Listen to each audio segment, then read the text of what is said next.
ಉಡುಪಿ ಜಿಲ್ಲೆಯಾದ್ಯಂತ ಧಾರಾಕಾರ ಮಳೆ ಸುರಿಯುತ್ತಿದೆ.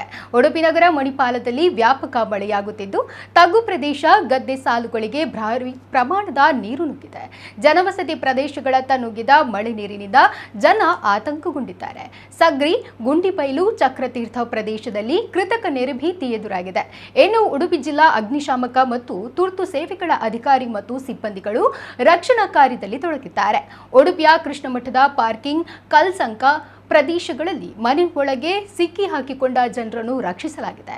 ಬೈಲಕೆರೆ ಸಮೀಪ ಮನೆಗಳಿಗೆ ನೀರು ನುಗ್ಗಿದೆ. ಅಗ್ನಿಶಾಮಕ ದಳದಿಂದ ರಕ್ಷಣಾ ಕಾರ್ಯಾಚರಣೆ ಮುಂದುವರೆದಿದೆ. ಒಂದು ಮನೆಯ 3 ರಕ್ಷಣೆ ಮಾಡಲಾಗಿದೆ. ಪಾಡಿಗಾರು ಸಮೀಪ 4 ಮನೆಗಳಿಂದ ಸಂತ್ರಸ್ತರನ್ನು ರಕ್ಷಿಸಲಾಗಿದೆ.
ಮೊಬೈಲ್ ನೀರು ಮುಟ್ಟುದು ನಾನು